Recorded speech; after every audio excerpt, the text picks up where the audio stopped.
tout le monde, nous nous retrouvons pour une nouvelle vidéo. Je suis Corinne du labo de Corinne, atelier de peinture sur porcelaine. Le sujet du jour est peindre un ananas. J'ai décidé de peindre cet ananas sur une plaque de porcelaine.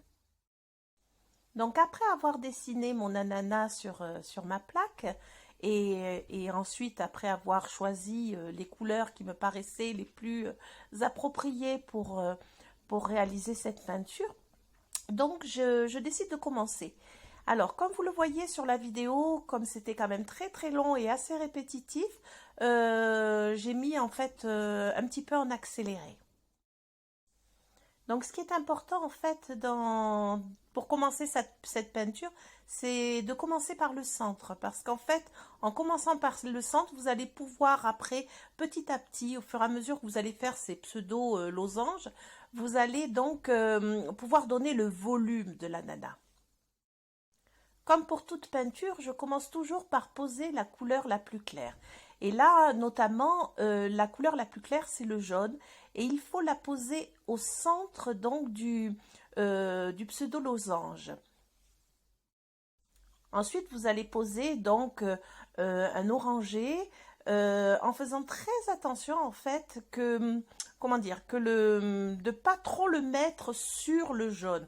Alors, je vous explique pourquoi. Le jaune en peinture sur porcelaine est une couleur qui a tendance à grignoter les autres couleurs. Donc, on peut poser les autres couleurs à côté du jaune, mais non pas sur le jaune. Donc, chaque petit losange, donc on va faire le fond de ce petit losange en fondant plusieurs couleurs entre elles et surtout en s'assurant de mettre les couleurs foncées plutôt sur les bords de ce pseudo-losange. Alors je dis pseudo-losange parce que c'est pas vraiment un losange, enfin c'est une forme un peu, voilà, alors, entre le losange, le carré, enfin bon, c'est un peu, c'est une forme un peu spéciale, donc c'est pour ça que j'emploie ce terme. Ensuite, vous allez donc fondre les couleurs les unes avec les autres et donc donner en même temps un volume de bombée. Enfin, un volume, plutôt la forme du bombé. Il ne faut pas perdre de vue que nous voulons donner ce volume. Donc, c'est vraiment, on tourne tout autour de ce pseudo-losange en apportant donc du clair vers le foncé et en balayant les couleurs les unes dans les autres. Ensuite, dans chaque ananas, il y a ça fait comme une petite écaille. Donc, le fait que ce soit une écaille, il faut vraiment le faire ressortir. Donc, pour cela, en fait, je vais faire des petites stries tout autour de l'écaille pour faire comme s'il y avait quelque chose de pointu au centre de cette écaille. Donc, je vais prendre mon pinceau, alors soit vous prenez un petit pinceau fin et long, soit là, comme sur la vidéo, en fait, j'ai joué entre les deux. C'est-à-dire que j'ai réutilisé toujours le pinceau avec lequel j'ai posé les couleurs, et parfois j'ai utilisé mon pinceau fin.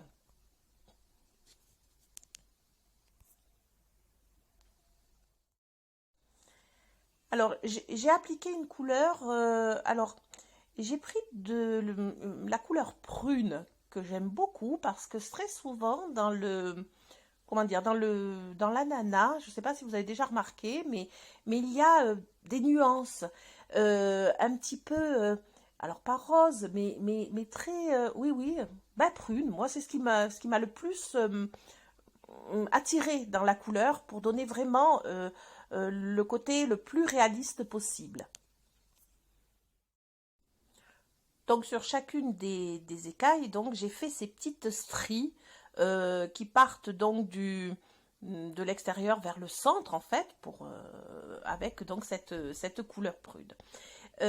Donc comme c'est quand même un travail extrêmement répétitif, surtout en ce qui concerne toutes celles qui sont vues de face, je vais vous laisser un petit peu là, avec un petit peu de musique, comme ça vous allez avoir tout loisir de regarder.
Vous remarquerez donc que j'utilise un pinceau très fin, sortie longue, que j'affectionne particulièrement parce qu'en fait, vous pouvez faire vraiment des tout petits détails et puis par le fait que la sortie est longue, vous pouvez vraiment tirer votre peinture pour faire vraiment quelque chose de très pointu.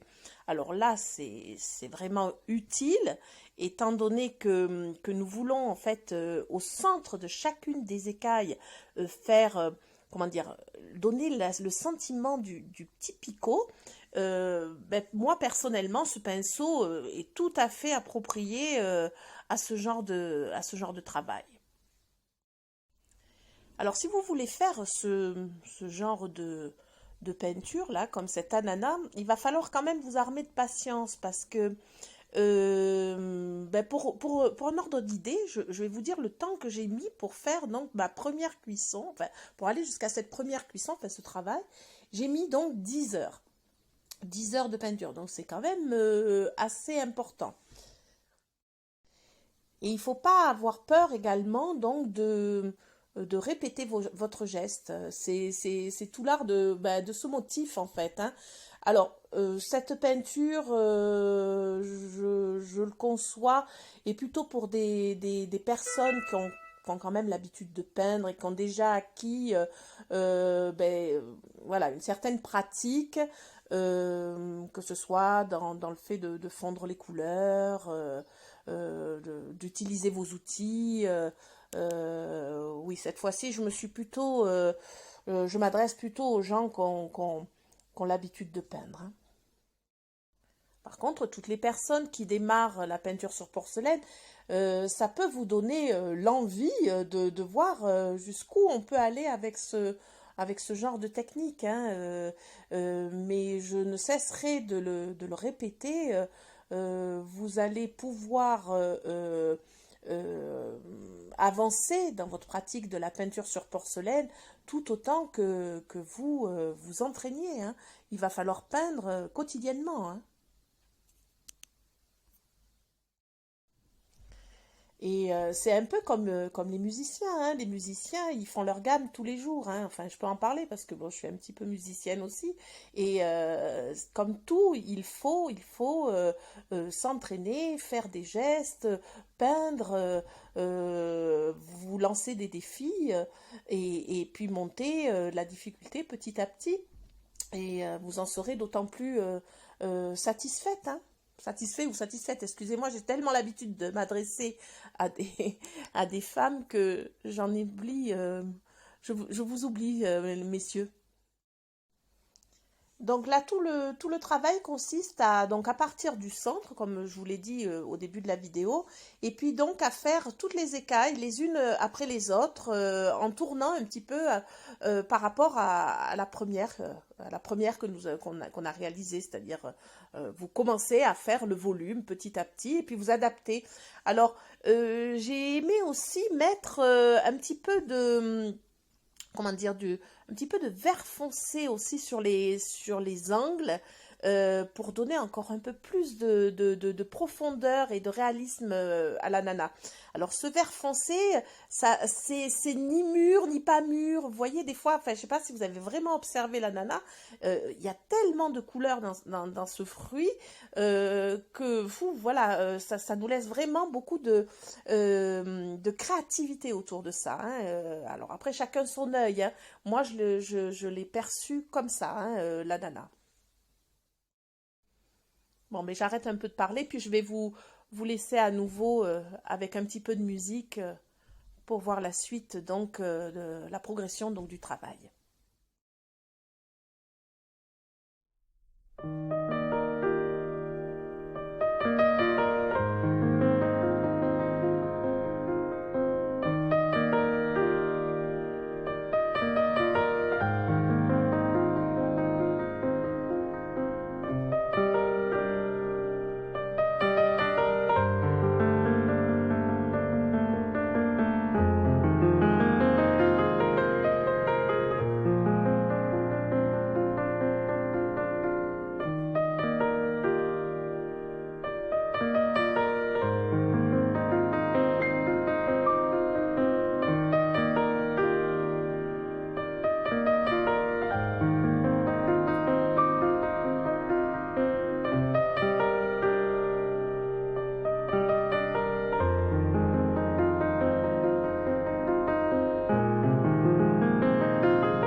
Alors là, on va commencer à s'occuper un petit peu des petites écailles qui se trouvent plutôt sur les bords de la nana. Donc il faut vraiment donner le sentiment qu'il se passe quelque chose derrière votre peinture, c'est-à-dire le volume, comment dire, votre écaille, il faut qu'elle soit, elle est vue de moitié. Donc il faut donner le sentiment qu'elle est là, quoi, qu'elle est présente. Donc du coup, la couleur la plus claire, vous n'allez pas la poser en son centre, vous allez la poser au bord. Et donc le mouvement va changer. Vous allez vraiment partir donc de cette couleur claire en allant vers votre orangé, etc., comme on l'a vu précédemment. Et vous allez donc balayer vers le centre vos couleurs les unes dans les autres. Et vous n'allez pas oublier de faire sortir vos petits piquants, vos petits picots vers l'extérieur. Et vers l'extérieur de la nana, vers l'extérieur du dessin. Donc j'en profite là du geste que je suis en train de faire sur la vidéo pour vous expliquer la manière dont je fais. C'est-à-dire que vous avez vu, j'ai utilisé le pinceau à sortie longue, très fin, et j'utilise tout le poil, c'est-à-dire j'écrase vraiment tout le poil et je fais sortir, comment dire, en remontant légèrement sur la pointe du poil du pinceau, et je fais sortir ma couleur. Et je vais donc sur la pointe, ce qui fait que le sentiment que c'est piquant, quoi.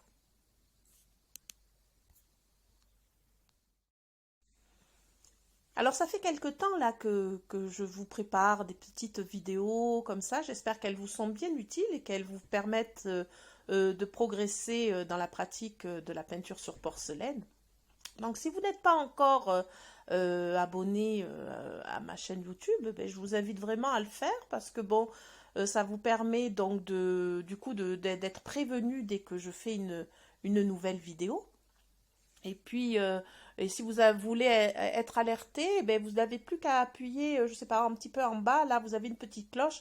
Vous pouvez appuyer dessus, puis ça vous permet donc d'être alerté dès que une nouvelle vidéo est mise en ligne. Excusez-moi, bah, du coup, je vous parle un petit peu de la chaîne, parce que c'est vrai que c'est pas mal de travail. Et puis si vous êtes vraiment passionné de la peinture sur porcelaine, eh j'essaye de varier pour que vous soyez le plus satisfait possible. En tout cas, moi, je prends beaucoup de plaisir à échanger avec vous et je remercie beaucoup les personnes qui me font des commentaires parce que ça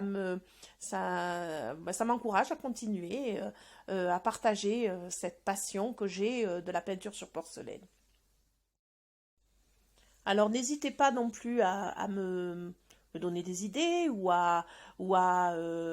comment dire, à me poser des questions sur ce qui vous interroger, vous questionner sur le sujet. Alors je ne dis pas que je saurais répondre forcément à tout, mais en tout cas je vous répondrai selon ma façon d'aborder les choses, en tout cas. Mais bon, voilà, ça permet d'ouvrir le dialogue sur cette pratique et de partager en tout cas voilà, cette façon de voir la peinture. Voilà. Alors là, donc du coup, je me suis attelée à faire les feuilles. J'utilise toujours les mêmes peintures que j'ai utilisées auparavant. C'est-à-dire que quand je prépare une palette de couleurs en début de travail, je ne change pas en cours de travail. C'est-à-dire que je réutilise, je fais des petits mélanges. Voilà, je garde toujours la même palette de couleurs.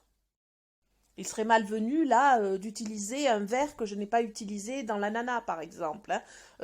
Ça serait ça serait pas du tout harmonieux en fait, hein. Donc comme toute peinture, et ça je ne cesserai de le répéter, vous allez commencer par ce qui se trouve, les feuilles qui se trouvent le plus en dessous, pour être le moins gêné possible dans l'évolution du travail. Alors surtout que là, quand même, il y a pas mal de feuilles, les unes sur les autres. Il va falloir donc travailler celles qui sont dessous. Vous allez travailler de façon plus foncée pour vraiment donner, là encore, l'effet de perspective entre le dessous et le dessus. Je vais finir par me mélanger les pinceaux. Et donc, vous allez petit à petit... Alors là, j'ai utilisé, moi, ma technique de balayage. Alors, je mets toujours plusieurs tons alors, sur ce que je peins, c'est-à-dire que là, bon, ben, chaque feuille, il va y avoir différentes couleurs posées les unes à côté des autres et fondues les unes dans les autres. Et je commence toujours par poser, encore une fois, mes couleurs les plus claires et petit à petit, je vais amener de la profondeur en amenant les couleurs les plus foncées et balayer les couleurs les plus claires dans les plus foncées. Alors c'est bien que c'est pas forcément facile avec des mots à expliquer, donc c'est pour ça que la vidéo est parfaite pour ça, c'est que ça vous permet de voir vraiment comment je fais.